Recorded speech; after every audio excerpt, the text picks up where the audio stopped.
सुप्रभात बच्चों। शिवम संकल्प इंटरमीडिएट कॉलेज बखरीवा अनजानी सोनभद्र के इस ऑनलाइन क्लासेस में मैं दीपक कुमार आप सभी का हार्दिक स्वागत करता हूं। आज हम कक्षा 10 विषय विज्ञान का पाठ 6 जय प्रक्रम का भाग 5 पढ़ेंगे। इससे पहले वाले भाग में हमने श्वसन तंत्र के बारे में पढ़ा था। इससे पहले वाले भाग में हमने श्वसन तंत्र के बारे में पढ़ा था, जिसमें श्वसन, श्वासोच्छ्वास, उच्च श्वसन और अंतः श्वसन के बारे में हमने विस्तार से पढ़ा था। आज हमारा जो टॉपिक है वो संवहन तंत्र है। यानी कि संवहन तंत्र, हम मनुष्य की बात जब हम करते हैं तो मनुष्यों में सभी प्रकार का संवहन तंत्र की बात जब हम करते हैं तो क्या होता है, भोजन, ऑक्सीजन तथा अन्य प्रकार का जो संवहन होना, आवागमन करने की प्रक्रिया या वह तंत्र जिसके अंतर्गत भोजन, ऑक्सीजन, वायु, रक्त, ये सभी जो होते हैं एक स्थान से दूसरे स्थान तक संवहन होना, आने जाने की प्रक्रिया क्या कहलाता है, संवहन तंत्र कहलाता है। इसके अंतर्गत संवहन तंत्र के अंतर्गत जो मुख्य अवयव हैं, यानी संवहन तंत्र के मुख्य अवयव किसे कहते हैं, इसके मुख्य अवयव जो होते हैं वह मुख्यतः क्या होते हैं, हृदय होता है। संवहन तंत्र का मुख्य हृदय यानी मुख्य कार्य जो करता जो है, संवहन का कार्य करने वाला वह अवयव है हृदय। दूसरा होता है रक्त,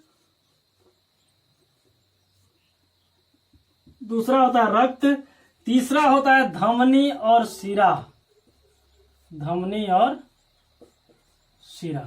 यह मुख्यतः 3 अवयव जो होते हैं वह क्या होते हैं, संवहन तंत्र के मुख्यतः 3 अवयव हैं, हृदय, रक्त, धमनी और शिरा। ठीक है। इसमें एक और चीज आती है,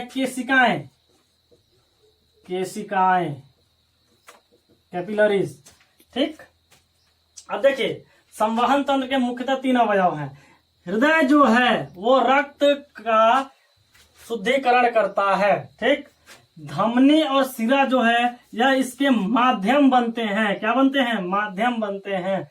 रक्त को ले आने और ले जाने का कार्य कौन करता है, धमनी और शिराएं करती हैं। ठीक है। इससे पहले हम देख लेंगे, थोड़ा सा पढ़ेंगे रक्त के बारे में, फिर हृदय के बारे में, फिर पूरा संवहन तंत्र पढ़ेंगे किस तरीके से धमनी कौन सा रक्त ले जाने का कार्य करती है, शिरा में क्या अंतर है, यानी धमनी और शिरा में अंतर पढ़ेंगे।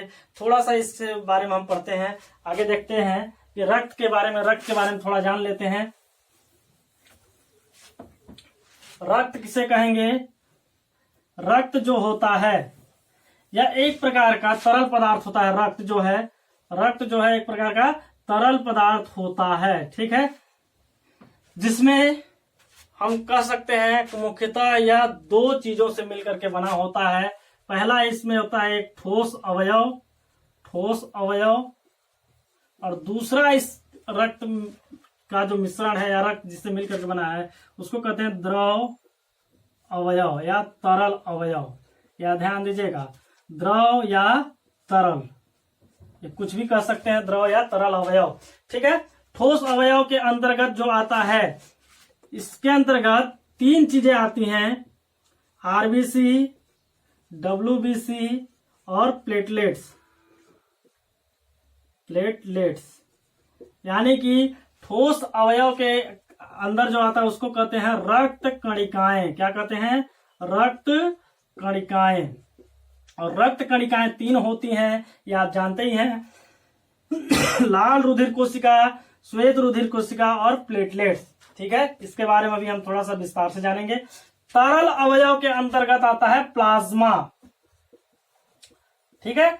तरल अवयव के अंतर्गत कौन आता है, प्लाज्मा। प्लाज्मा जो है पीले रंग का तरल अवयव है। किस रंग का है, पीले रंग का, जो रक्त में लगभग 55% पाया जाता है। और इस प्लाज्मा में लगभग 90% क्या होता है, जल होता है।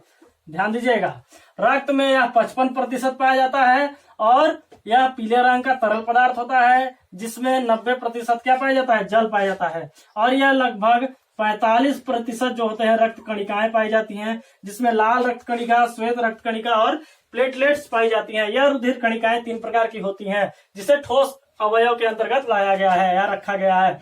द्रव अवयव के या तरल अवयव के अंतर्गत प्लाज्मा है।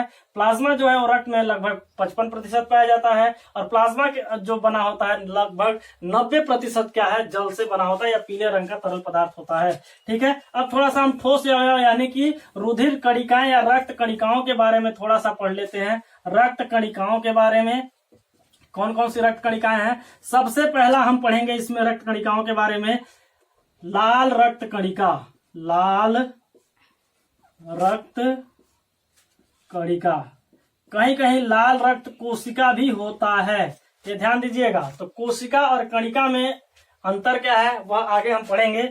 लाल रक्त कणिका यानी कि आरबीसी जो होता है, लाल रक्त कोशिका या आरबीसी जो होता है, इसके अंतर्गत ऑक्सीजन युक्त रक्त का आवागमन करने का यह कार्य करता है, यानी इसके अंतर्गत ऑक्सीजन युक्त रक्त का आवागमन होता है। ठीक है, क्यों? क्योंकि इसमें एक लाल रक्त जो है, नाम से यह लाल रक्त होता क्यों है, इसमें हीमोग्लोबिन पाया जाता है। क्या पाया जाता है?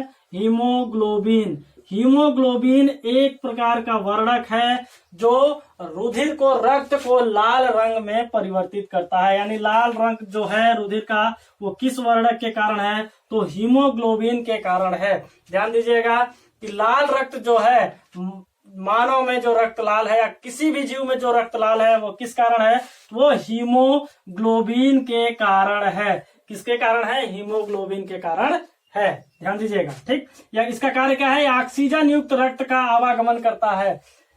लाल रक्त कणिका जो है ऑक्सीजन युक्त रक्त का आवागमन करता है। दूसरा हम देखते हैं जिसे लाल रक्त कणिका का एक और नाम है आरबीसी का दूसरा नाम क्या है? इरिथ्रोसाइट। ध्यान दीजिएगा, इरिथ्रोसाइट्स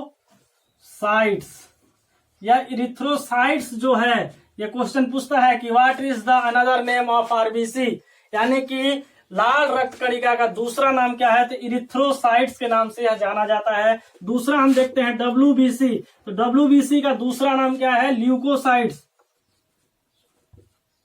ल्यूकोसाइट्स, ठीक है, दूसरा नाम क्या है इसका? ल्यूकोसाइट्स है। ठीक, ध्यान दीजिएगा, इरिथ्रोसाइट्स, ल्यूकोसाइट्स।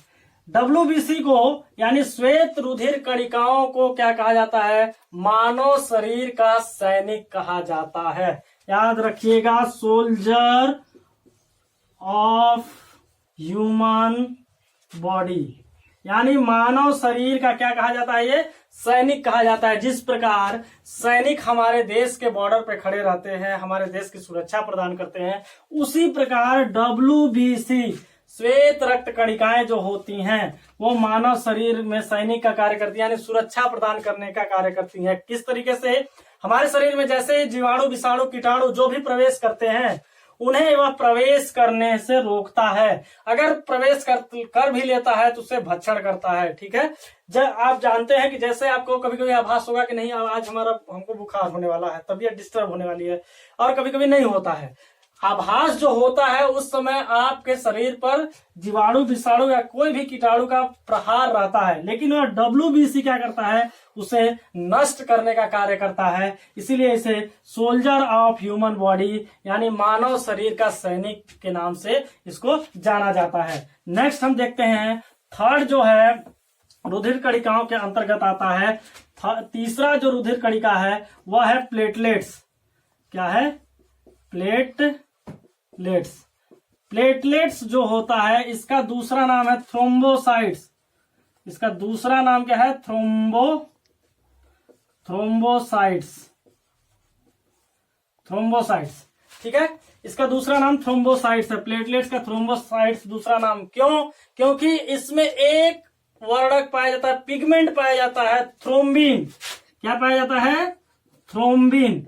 यह थ्रोम्बिन जो होता है, इस थ्रोम्बिन के कारण ही इसका कार्य क्या है? थ्रोम्बिन का कार्य क्या है? ये रक्त का थक्का बनाता है। यानी जब आप कभी कर जाते हैं तो प्लेटलेट्स का कार्य क्या होता है? ये ब्लड को क्लॉट करता है, रक्त का थक्का बनाता है। रक्त के थक्का बनाने में जो पिगमेंट कार्य करता है थ्रोम्बिन, इसीलिए इसका नाम, एक दूसरा नाम क्या है? थ्रोम्बोसाइट्स। इसमें एक पिगमेंट पाया जाता है थ्रोम्बिन। एक क्वेश्चन ये आता है कि मानव शरीर के अंदर जो है रक्त का थक्का क्यों नहीं बनता है? मानव शरीर के अंदर जो रक्त का आवागमन होता है तो उसमें थक्का क्यों नहीं बनता है, तो उसका एक सीधा सा उदाहरण है, एक जवाब है हिपेरिन। हिपेरिन जो है, इस हिपेरिन के कारण जो है मानव शरीर के अंदर रक्त का थक्का नहीं बनता है। तो जैसे अगर यह हिपेरिन जो होता है वो जब हम कट जाते हैं तो ये थ्रोम्बिन इस पर क्या होता है, प्रभाव ज्यादा दे आता है, और जब प्रभावशाली थ्रोम्बिन होता है तब जाकर रक्त का थक्का बनता है।